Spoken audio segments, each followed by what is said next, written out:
That's what I'm talking about. What I'd like to do right now is I'd like to bring out my friend Mr. Michael Exler from the East Coast Tour Group. Ladies and gentlemen, put your hands together.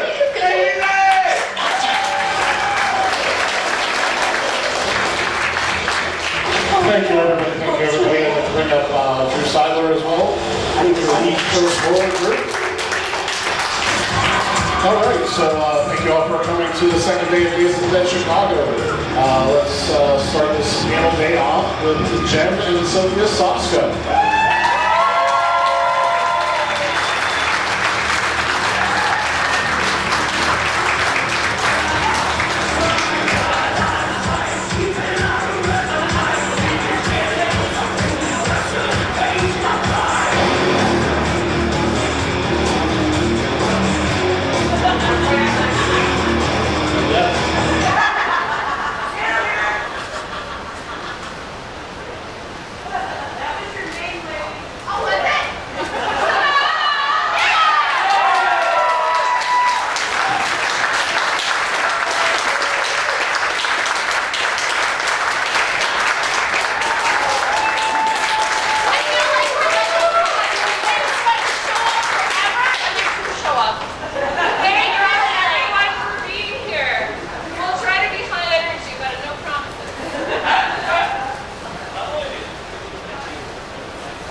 Well, thank you for taking some time out and coming to talk to us today. Oh, I'm ecstatic. So, let's start at the beginning. What started your fandom and really what sparked it? You know, I would probably say there was something wrong with us before I even had the ability to know what was wrong with us. I would agree, but I largely like to blame my mom. Because my mom is a huge horror fan. She's also a big sweetie, like every horror fan really is. And she watched horror movies and read Stephen King novels. And I wanted to be just like Mom. And she tricked us into reading Stephen King novels, aka horror Bibles, in elementary school. Just sitting there with a thesaurus and a dictionary, trying to find the word, are there children here? Trying to find those sentence enhancers that Mr. King likes to use so much. We got brought into the principal's office all the time. Like, we were straight A students, but they thought something was wrong with us, so my parents would come in, my mom would be like, what did she do? And they're like, she's reading Stephen King. And she'd be like, yeah? She's reading Stephen King in grade 2. That's kind of amazing. But the content, she's like, yeah, we talk about the content at home. What's the problem? She's like, well, other parents are upset. Oh, maybe other parents should try parenting.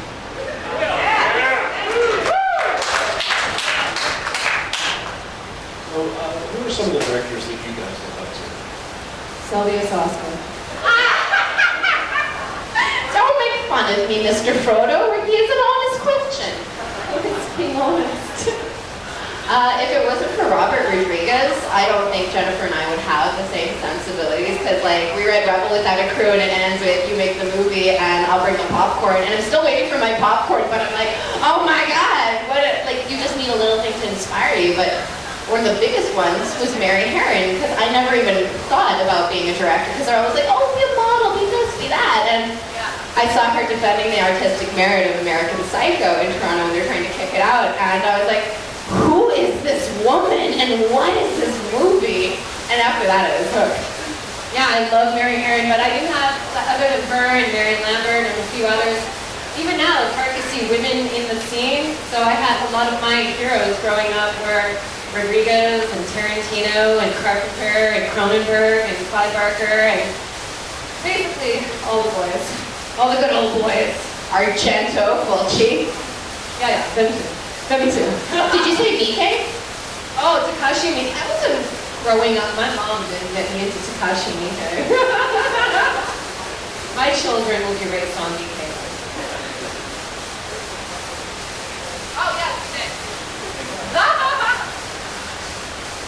So, for anybody, maybe a funny movie director, what would you do is give them as advice as far as how difficult it is actually to movie made?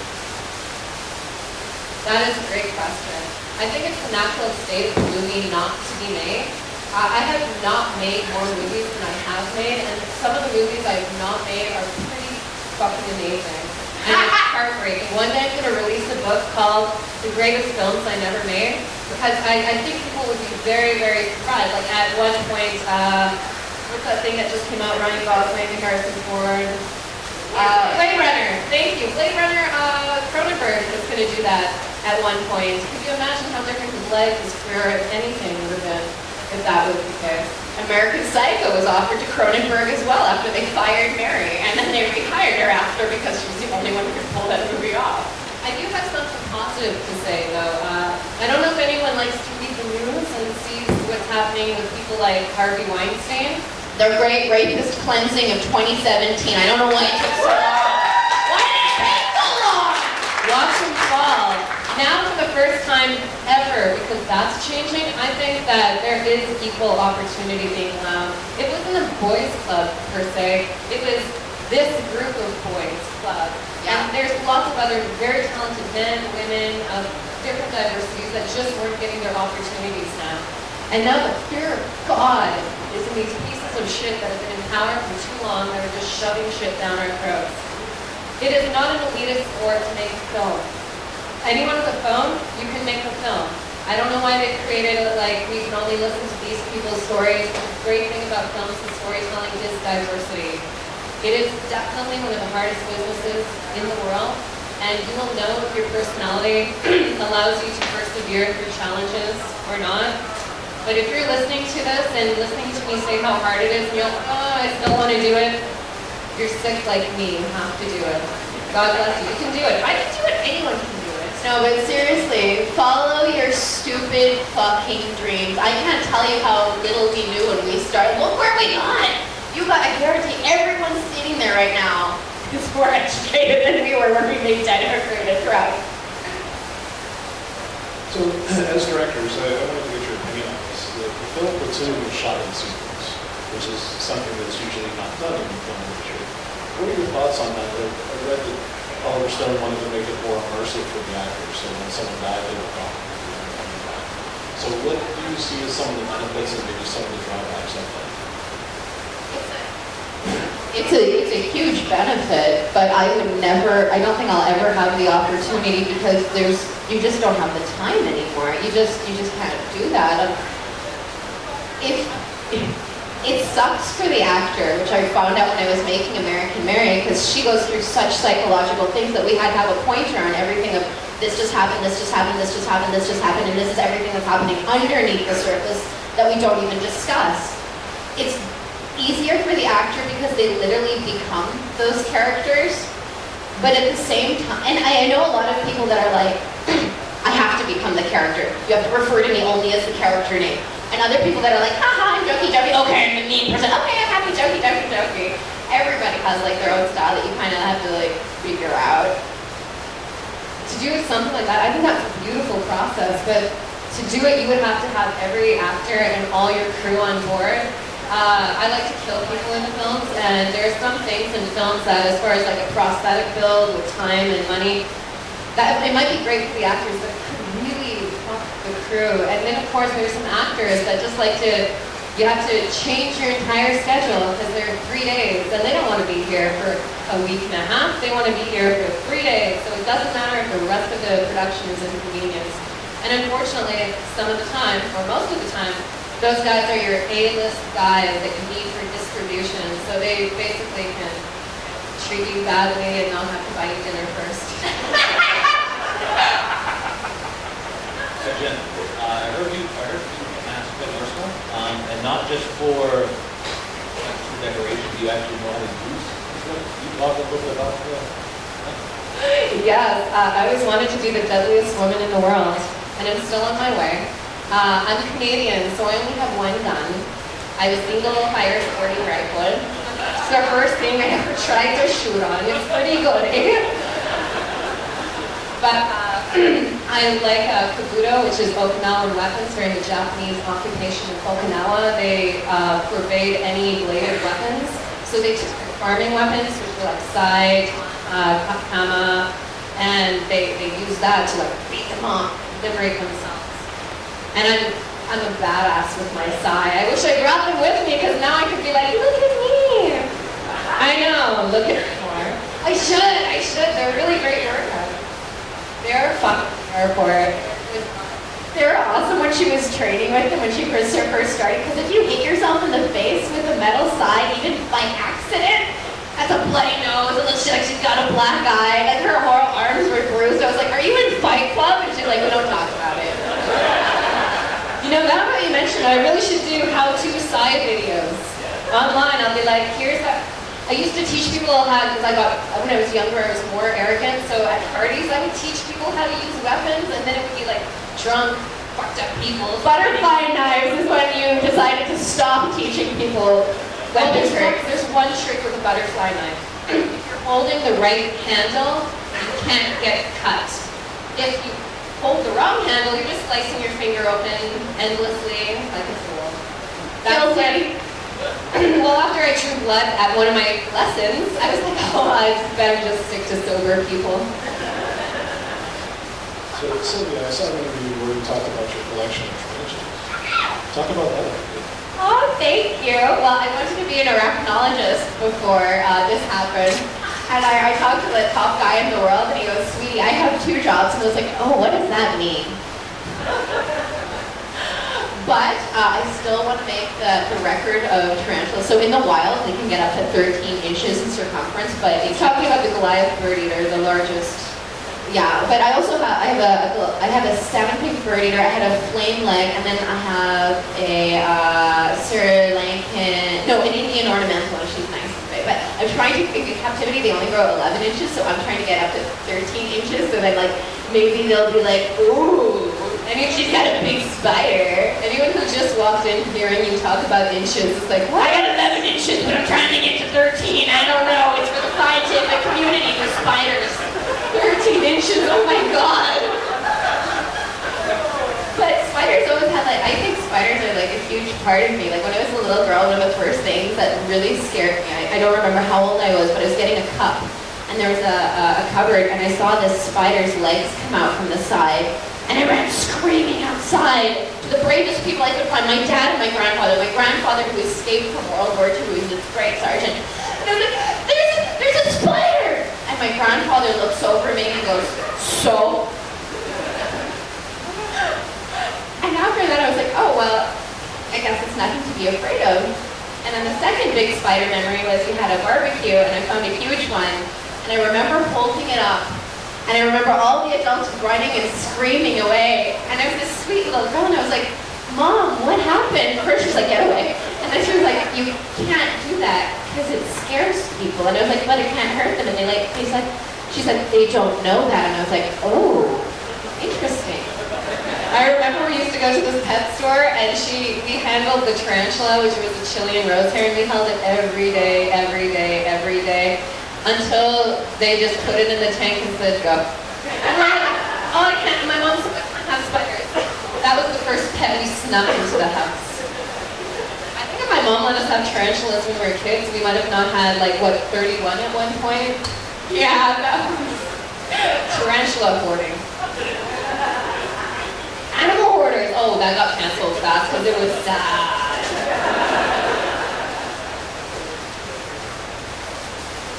You ladies talked about kind of the dam breaking from Hollywood and kind of, it's everything. Like, you girls were a trailblazer, I think, in the community as far as women directors. Thank you. What do you guys hope to see in the future, and what progress have you seen so far?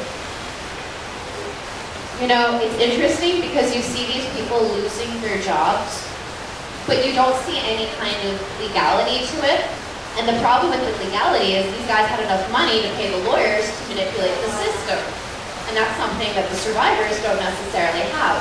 What I would like there to be is a new law called Harvey's Law, which removes the statutes of limitation, which also funds the survivors and also gets the government involved, because if you're violating your citizens, that is sick. And if you have any systems in place that do that, that is disgusting, and I would love to see that be ruined.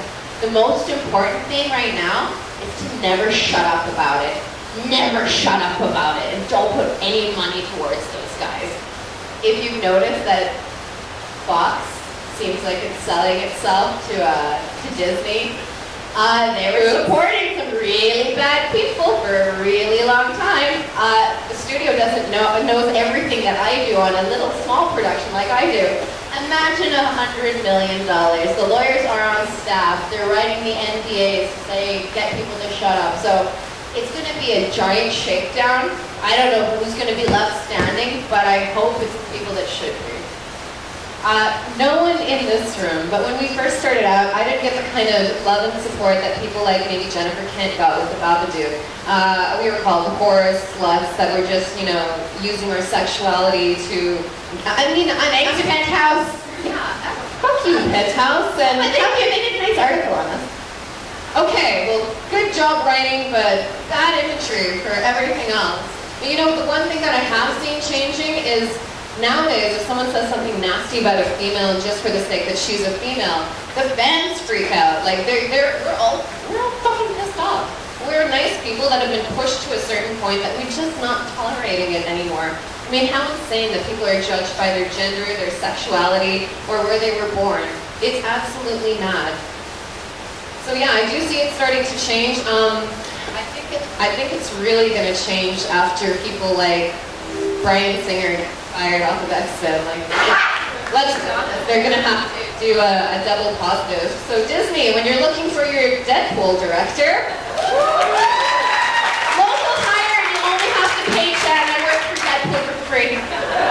We're still paid like half as what that one guy is. Come on Disney, we'll do it for free. Pay me in tacos. Chongas.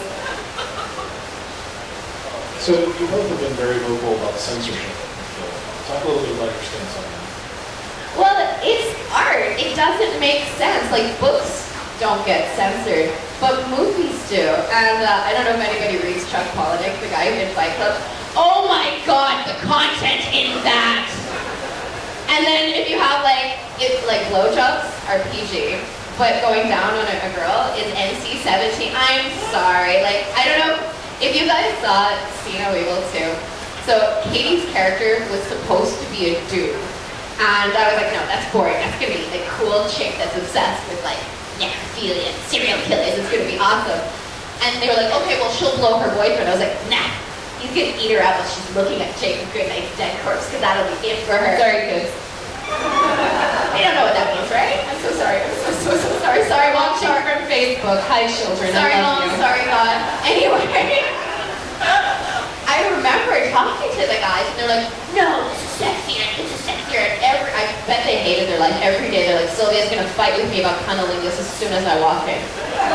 I think eventually they were like, this isn't sexy. It was like, ask your wives, and then it was done. We got in the movie, and I felt like, yes, progress.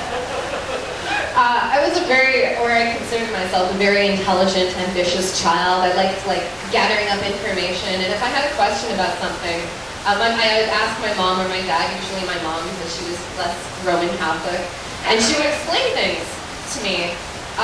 We really are doing a disservice thinking our children are stupid, especially in this political climate. Like, the kind of content they try to make for children nowadays, children aren't dumb. Children are, I mean, this is going to be me going there, but children are our most precious resource, and they just continually inherit our problems. We need to be honest with our children. We need to tell them, we don't need to tell them in gory, graphic, Harvey Weinstein detail how shitty the world is. But we need, if they care to watch, if they care to know, old enough to ask, old enough to know. With censorship, I think there's some kids like us. When I was a little kid, I watched Poltergeist, and my mom said they were effects artists. Boom, I understood. Oh, this is art, and this is reality, and I've never had a problem since. There are also some adults that have a hard time watching content because of different things that they've experienced in their life, and it's more difficult for them. That's how you should watch things. It's like when you pick up a book. You've made an agreement to watch this book. It's like when Human Centipede came out and people were like, I'm offended. Dude, what did you see it? What did you think it was going to be about? It was pretty obvious. So yeah, fuck censorship. If you're offended, like John Cleese says, some people deserve to be offended. Being offended doesn't make you right. So you mentioned David Cronenberg earlier. I know you can't talk a lot about it, but can you guys go over what you guys are doing as far as the old business? Yes, absolutely. Well, obviously, I'm very excited about my remake. The entire production. Well, everybody always says fuck remakes, but I'm making love to mine. That needs to be on the poster. That should be the marketing. The marketing is going to be insane. They're going to be like, Prince, please shut up. Please shut up. So we have been working since two years on this? It's been a 2-year pregnancy. It's really cool because we got the opportunity to write the script, and not to write the script with people telling us what to put in it. They're just like, what is Cronenbergian? And we're like, blah, blah, blah, blah, blah, blah. And they're like, that's weird. You guys handle that part. I'm like, really? Yeah, that's the thing that comes up the most, that Cronenberg wouldn't do it. And one of the biggest challenges is making something Cronenbergian and also making something commercial, because there are things that the producers are right if they're going for a commercial thing, but I had to be like, no, David wouldn't do that. And they're like, well, it's you guys. And I'm like, yeah, well, unfortunately, I'm like 2 tiny female Davids. Dan's rating Cronenberg on Cronenberg, and I've been watching all of his interviews we've watched everything he's done so intensely. There's 3 movies. There's one that anyone can enjoy. They're like, oh, this is Rabid, this is cool. One, if you're a horror movie fan, then you're like, oh my god, okay, so many references. That reference. Pretty much a reference to every Cronenberg movie. And then there's the creepiest version if you're David Cronenberg, that has weird details of your life, like the motorcycle you rode to set while you were filming Rabid is in the very first scene, and you're like, okay, I got you, girl. I'd say one of the main differences between us and David is, obviously, he is male. And I wouldn't say that he's an atheist, but he's more of a science-brained person. He's not very spiritual. We're very spiritual. We're female. We're Roman Catholic. We're 2 of the first female altar servers. On the way to priest. That's a whole other conversation about things we can start fixing up there. Also, that priests can start getting married. What? Why no women? We know why. We know why. In the first movie, Rose doesn't have a job. She doesn't have a last name. She doesn't even really have an identity beyond her boyfriend, Hart. In our version, you really get to see what it's like to become a biological vampire, which is what David wanted to do. He loved the idea of vampirism, but he wanted to do it medically. He didn't want anything supernatural about it. He wanted it to be something that the body does to itself. And so many of his flesh films are a study of, science and immortality and longevity and transhumanism, which is a huge theme in Rabid. Also, how love isn't enough, because Hart, he loved her, but he was so ineffectual to do anything. He's always on the phone Rose! And she's like, David must feel the same way about love. Yeah, it just don't work out. Don't work. Now they're gonna be watching the movie and they'll see a couple and they'll be like, how are the twins gonna fuck this up? What are they gonna do? This seems really sweet. It's really funny, but Rose goes through the ringer. It's gonna be nuts. And I'm also glad that it kind of got held up a little bit, because in this world right now, it's a way more relevant film to be doing. You would think that I wrote it yesterday, but it was just these issues that have been boiling under the surface. Like with American Mary, it's an analogy for our own struggles in the film industry. And now people will watch it retrospectively and be like, oh, they were talking about what's happening right now. Oh, I guess they knew what they were doing. And the one last thing about Rabid, there's also a TV show element. So in the film, we're setting it up for something. There's one little part of the story that's really awesome. You only got little sweet pieces of, and it's a situation where I don't think the dynamic of directors and subject matter has ever actually been done like this in a film or a TV show. So I'm super stoked and nervous and excited. It's I don't know. It's such good news. I feel like I have a concussion or brain damage and I'm in an alley and I'm just imagining what my perfect life is. I'm like, I'm with David the dad talking about this remake I'm making. Like the Buffy episode Normal Again, when she's in an asylum pretending she's the Slayer. Too real. That was harsh. I don't like that episode. Nobody asked, but I just offered that. So So moving on to Dead Hooker and Trump, how did you two come up with the concept for this one? We were in film school. Okay, so film school by name only. We're proudly failed actresses. When we were little twins, it was just like the stupidest like twin roles. And then as soon as we got like towards even our teens, it was so overtly sexualized. It was sexy clone, sexy co-ed, sexy, sexy, sexy. And never sexually empowered though. I wanted to be a sexually empowered alien, not a slutty one. So it was a bit humiliating with a 4.0 GPA and all of your stuff is like that. So we were like, we're going to be stunt girls now. And we told our agent they got 10% of the school upstairs and things, and they're like, well, there's only one place you can go, and it's upstairs to this school. That ripped us off another 5 fingers. It's okay, we'll never be loans. No, we never will. And we were so depressed, but thank God Grindhouse was in the theaters at that time. So we would go after school every day and watch Robert and Quentin and all those other directors teach us. And the one that stood out was Jason Eisner's Popo with a shotgun. I don't know if you guys got it down here, but we got it up in Canada. Yeah, we got it. Oh, you did? Oh, good. So I walk out of the theater one day and I'm like, and Jen goes, Dead Hooker in a Trunk, because I sat there. I've seen the film like 15 times. We saw it a lot, and I was so peanut butter and jealous that Jason Eisner, who's great, got to do this, like, it was a trailer competition, and it was like Pogo with a shotgun is good, Pogo with a shotgun, Pogo with a shotgun, Pogo with a shotgun, Dead Hooker. Dead Hooker's better. Where's the Dead Hooker? Dead Hooker in a mattress. No. That's already been done in 4 rooms. I can't go that much of a rip-off of Rodriguez. Where else? Dead Hooker in a Trunk. I didn't coin the phrase, but I made it happen. And Sylvia looked at me and said, what is that? And I said, we'll probably have to put a Dead Hooker in the trunk at some point, but it's going to be our opus. And it was! Ignorance is bliss though, like, you know, we ran from the cops, we didn't have licenses, it was pure chaos, but for some reason it did work out. I know that you guys didn't have much of a budget for the film, so a lot of times you see that genius kind of comes from the restrictions that you guys have. Do you have anything in particular that you remember that you didn't have the money for, but just because you didn't have the money, you made something better? I remember the horse didn't show up. The horse that was trained to drive, I mean, it was just gone, and the owner was like, I'm sorry, and then I was like, oh my God, I'm so fucked.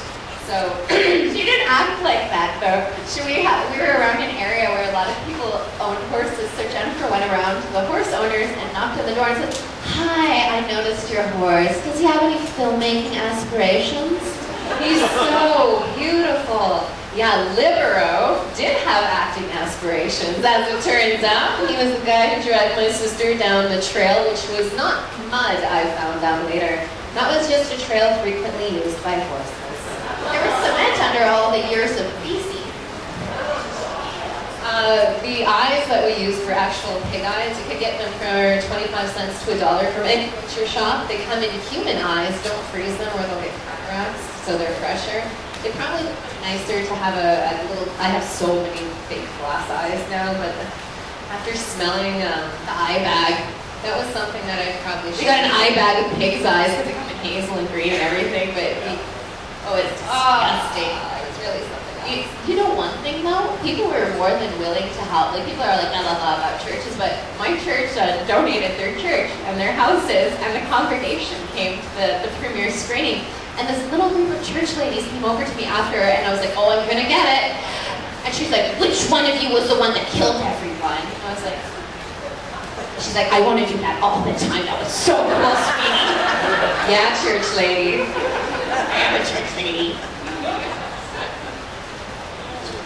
So you talked a little bit about having a big name for distribution for films.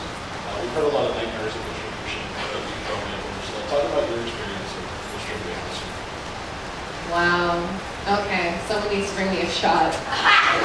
One thing I will tell you is sales agents are the dirtiest people in the entire universe. When you are starting off and your first 2 films, you're going to get ripped off. You are going to get ripped off. Unless you have found some godsend producer, unless Ivan Reitman's son or grandson or some family lineage comes and helps you, you're in for a tough business. Maybe with the Harveys being removed, it's going to be a little bit easier, but everybody wants to rip you off. I said that Dead McKernan Trunk was under $1 million for the longest time until I sold it, because if I said I made it for 2,500 Canadian dollars, I would make 3,000 Canadian dollars on the sale, and they'll be like, you made money. Shut up. Here's a big thing for all you creative types. Never give up your IP, your intellectual property. One great way to jump off into that is make a book or a comic or anything, short story even, and then license the characters for the feature or any kind of version like that. Right now there are so many different places that you can hit up instead of having to go through the distribution way. If you go to film festivals and the film festivals give you accolades, people will buy it because somebody else said it was good. People don't want to think it's good on their own. They need to hear multiple people saying it's good. Also, if you could get a person to quote you and say it was good, like Eli Roth said, Dead McKernan Trunk was fucking awesome. I was like, can I say that to people? He's like, you take that quote and you run with it. I ran all the way here. I will say the film festival circuit is your best friend for distribution. Once you bring up your fan base, then they have to start listening to you because, you know, they're demanding it. Distributors on their own that don't go hand in hand. If you ever act like you care about getting work or them helping you, they seem to hate you. If I come into anything and I'm like, I got a lunch already, what is this about? I'm sorry, I didn't read anything. They're like, when can you start? I'm going to talk about American Mary for a little bit. Did you guys have a knowledge of body modification already, or what kind of research did you guys have to do? So there is a private interest. There is this April Fool's prank that had two identical twin brothers, and one of them had his arm amputated and grafted onto his brother's chest plate, and then he had his brother's ring finger removed and then put on his solo hand so he had one elongated finger. And there's a journal, a medical journal essay with fake photos showing the process. And what scared me the most was at the end he said you have to be identical twins to really understand why we did this. And it scared the shit out of me. And my mom always said that if something scares you, it's because you don't know enough about it. So educate yourself and you won't be scared anymore. So I went to BME.com, which was the body mod site, and I started going on the message boards and pretending I had body mod. I got something inside your penis and it's infected. Oh, here's what you do. Oh, I'm thinking getting horns. Let's go with that. And they were so sweet and so supportive, and it went from me being, and like, I was to like so fascinated to almost like an obsession, like, guys, there's a new type of cosmetic surgery that is for you. It isn't anything that you want to do. And then years later, when it took like 5 years for Dead McKernan Trunk to come out, like nobody wanted that. And I was talking to Eli Roth, and I was like, dude, this isn't happening. He's like, you got your focus wrong. You gotta do one of your other movies. Yeah, do one of your other scripts, he said. And we're like, other scripts? So we did a bunch of one-liners of, I like him. I was like, you know what? I have so many scripts, so many. Which one do you want to read? I don't want to inconvenience you because you're busy. And then he goes, the one about the medical student sounds cool. And I look over, I was like, Jen, I just lied to Eli that I have a script about body modification. So when in doubt, what she did is she lied to him more and said, oh, you know, I just be really self-conscious if there's any spelling mistakes, so let me just do a pass on it to make sure it's perfect and send it right over to you. And then 2 weeks later, we shit out the script. Eli never read the script also, just in case you're wondering. He hadn't seen it till and we dedicated the film to him because he's been so gracious to us. And it was while we were like location scouting for See No Evil 2. Like text Phil, and he's like, oh, you didn't have to dedicate it to me, that's really nice. I'm like, dude, that movie's been out forever. But when you're starting that first person that says, hey, you can do it, you run with that because you're like, oh, I can do it, and it's all you need. There's so many people that you can't do it, only like, and it just changed everything. And then for body mod, I didn't want to offend everyone, so I got a real flesh artist. So we got Russ Fox to come on board. We got a lot of people from the mod community, so we could keep it as authentic as possible. Yeah, and I love the message in American Mary because people like to judge people by their flesh suitcases and they don't care about the warm, gooey soul that's inside that matters. In my experience, us fellow freaks, so normal, so sweet, so loving, so gracious, so lovely. People that come off looking normal or act normal, they're the real monsters. And it's like these Harvey Weinstein assholes that are being brought down. They're the ones that are in these positions of power. And that's really what we wanted to show. It was such a hard sell with American Mary because people kept saying, oh, body mod is ugly. And then Phil would be like, it's going to be the most beautiful clitorectomy you've ever seen in your life. And it was. And then one person was saying, this one producer, she's like, body modification is disgusting. And I knew she was Jewish. I was like, well, circumcision is body modification. She was so pissed at me. She was like, no, bitch! She was like, how dare you? That's for someone's religious freedom.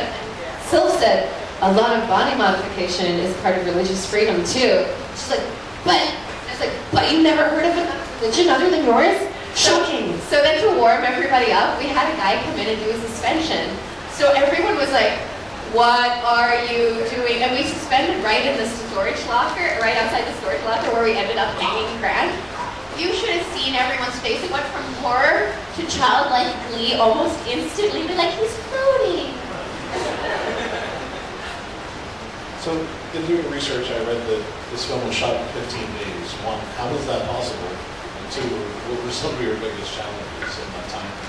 I'll say right now, and hopefully this will change, female identical twin directors. We've shot every movie in 15 days. I didn't know Vendetta was going to be 15 days and the budget it was until a week before we were starting. So it was one of those moments where, oh, do I just like destroy all of this or do I just pull it out of my bum? And I pulled it out of my bum. How do you shoot an action movie in 15 days? There's two of you. American Mary, even as it was really, really challenging to do with 15 days. The cool thing was that, so we didn't have enough time and we didn't have enough money. Oh my God, did we not have enough money? The reason people signed on was because they liked the project. So people would come out and work for free. People would come out and bring props for free. People would give us locations for crazy amounts. The biggest challenge was there were a few people on the production, and there were very, very few that didn't like the movie, didn't like us, and didn't get why it was being made. And they would constantly come in with things like, well, let's just cut the body mods out. I'm like, what? Or one of the producers, well, we can talk about it much deeply, but he sexually harassed Catherine Isabel, and she told him to go fuck himself. And then he started saying that she's really difficult to work with, and she's ugly, and she's a bitch. And then he tried to cut her out of the movie. So he did an edit of American Mary without Catherine in it. And during the rape scene, this motherfucker comes up behind me, and he's like, she really trusts you. And I'm like, yeah. And he's like, you should get her to pop her tits out because she trusts you. I wish me now, Sylvia, could transform back there and bite his face right fucking off. Like I was, but the thing is, it was like our big opportunity, and these assholes made it very clear that it was like, oh well, you're very lucky to be working. If I knew then what I know now, I would be like, I can take American Mary absolutely anywhere else. But you know, when you're starting out, you just don't know that shit. I think the biggest thing you can do is find your allies and stick with them. And this is like the whole Rapist Cleanse of 2017. If anybody does anything that you feel is inappropriate, say something, because there's a bunch of people that are like, oh, I don't know. If I turned to that guy on that set and said, you want me to show her tits during a rape scene? Everyone would have slipped around. But instead I was like, not going to do that. Thank you. But in a weird way, I feel that we've gone through these really, really, really negative experiences so we could come through on the other end and share what we've learned and say things like this to other female. I think it's going to be much easier for anyone coming after us because a lot of us have been blazing the trail with torches. So you mentioned Catherine briefly. Could you guys talk about casting Tristan and Catherine Isabel in the film? Okay, so this is really creepy, but it also proves that you should always be nice to people. This is very creepy. Okay, so let's continue. So in high school, we were always made fun of because obviously we're weird. And one of the things they used to call us is the Fitzgerald sisters, and I didn't know what that was. So then Jen and I watched Ginger Snaps, and we're like, oh, this is actually kind of cool. Yeah, the title to because I was like, oh, this is awesome. And then we were in Josie and the Pussycats, and so was Catherine, and I was like, oh my god. That's Catherine Isabel. And so what do you do when you see Catherine Isabel? So I walked over and I was like, hi, I'm Katie. I'm a really big fan of Ginger's family. Thank you so much. And she goes, oh, thank you so much. And then I walked away. I was like, I'm going to put her in a starring role of something. And it's true. She stuck with it. And she kept watching Katie do like very Ginger-esque roles. And she's like, where's her woman role? Where's her coming into her power? Where's her like adult, like not like just smoking and cussing kind of thing? Yeah, and she plays 3 different characters essentially in that movie. She's sweet Mary before, she's severe Mary after, and then she's fantasy Mary that Billy sees in his head because he's just like, oh, she's hot, but I fucked up. Tristan Rizka, I kind of feel that she's our Witches of Eastwick thing. Like we summoned her up because we wanted a 3rd sister so badly.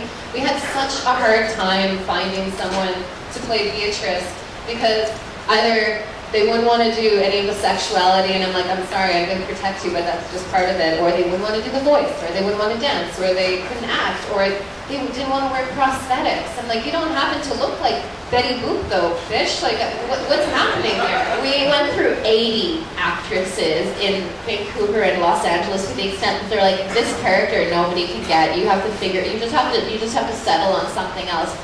And Tristan we hired as our dance coordinator and choreographer because she was like amazing. I had stalked her on the internet for a really long time, and then she came in for a meeting. Yeah, she's friends with her dear friend Kevy Mental, who does music for all of our films, Fake Shark. And he kept saying, meet Tristan, and I was like, I don't know. I mean, you told me to meet girls before, and they're kind of like, ew, wow, she's not what you advertised. So Tristan comes into the production office, and Tristan is Beatrice. She comes in with her swagger. Everyone's like, what is it? Who is this person? And I'm just listening to her, and I'm like, fuck, I wish you acted. She's like, oh, I act. And I was like, do you do voices? And then she started doing one. I'm like, can you come in and audition tomorrow for me? And she's like, oh, well, it's Halloween, so I'm going to be working till 3 in the morning. But, you know, it's a little thing. I was like, it's going to be nothing. It's going to be nothing. So I give her like 12 pages, and I'm like, I'm so sorry. I need you to do all of this on camera. And she comes out at 10 in the morning for the audition to Baby Did a Bad Thing, and she does a striptease in the Beatrice voice, doing a Houdini where she unties herself, flipping on the ground, and we're just like, what the fuck is happening? This is amazing. I was like, hired, absolutely fucking hired. But it was a real challenge with those producers because they're like, well, she's a stripper. And they also are like, can she show her tits more? And I was like, no, she's showing her tits in the right way. We were even told there's not enough tits in the film. And then we stopped the edit when they said there were no tits in the film. And then I went to the frame where it's just a tit when Ruby is getting operated on and Mary's touching it. And it's like the entire frame. And then he's like, but you can't wank to it. You know what though? I'm so glad this is being live streamed because I keep posting things like this. These people know who the fuck they are, and they must have been like, oh, they aren't gonna make it for very long, but I'm gonna fuck them up. I'm gonna end them. I'm gonna Rose Army them like they've never seen. Rapist cleanse of 2017, bitches.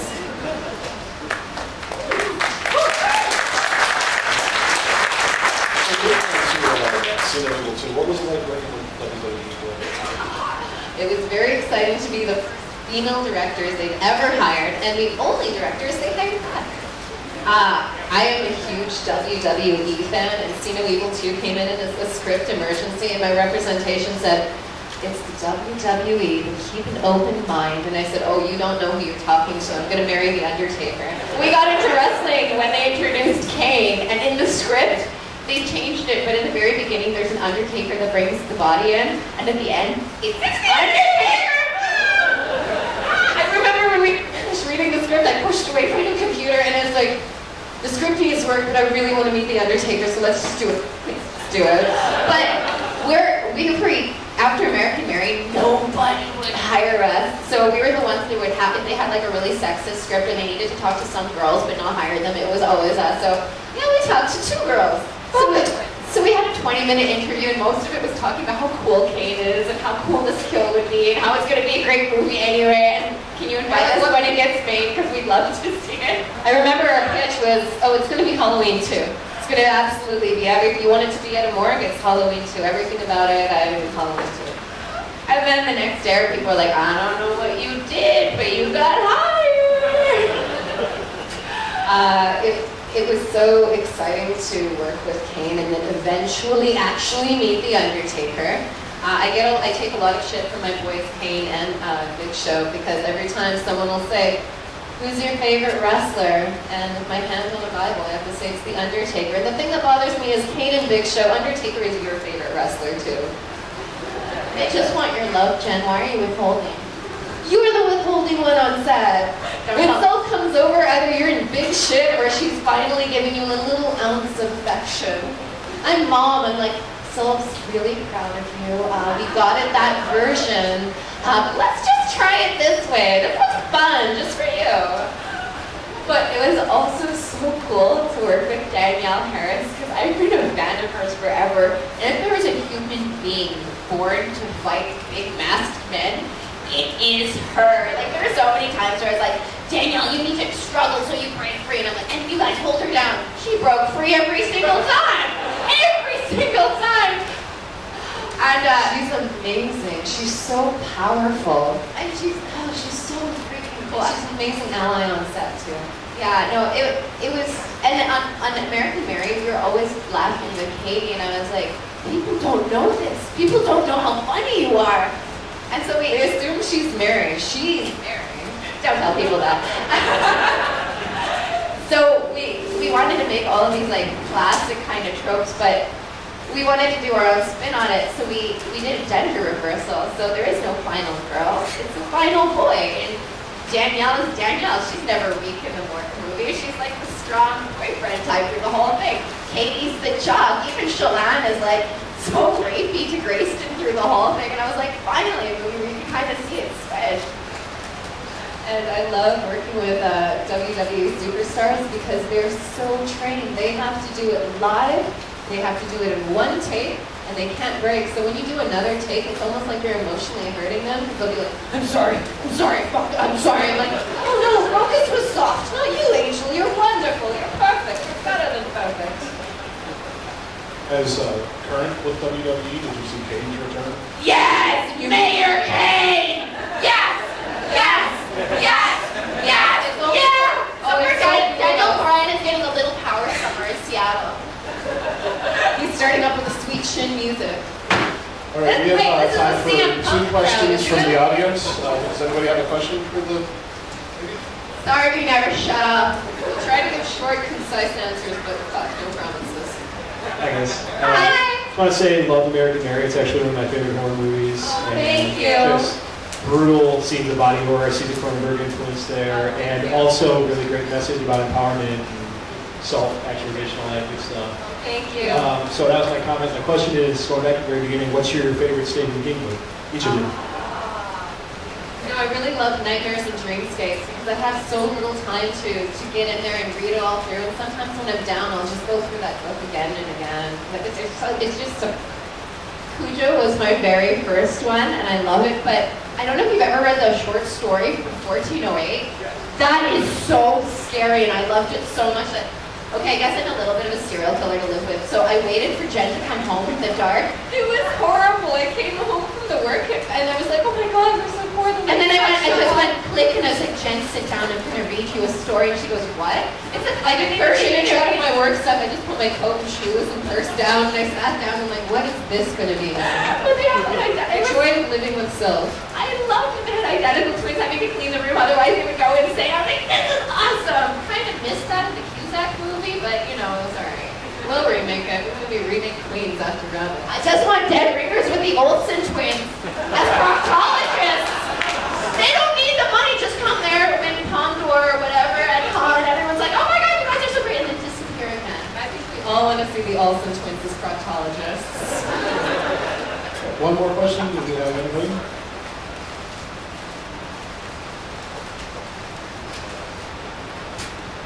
Hello, love. Hello. I was wondering, what inspired you to create Elevator? And how did you guys start up? Elevator was actually going into production before I was part of it. So what I did, because I was like, how am I not part of this? It sounds like I would pay to do this job. I started thinking that posting about Elevator would start getting me in. They were looking for one screen queen, and they were looking for an American, and they weren't looking for two.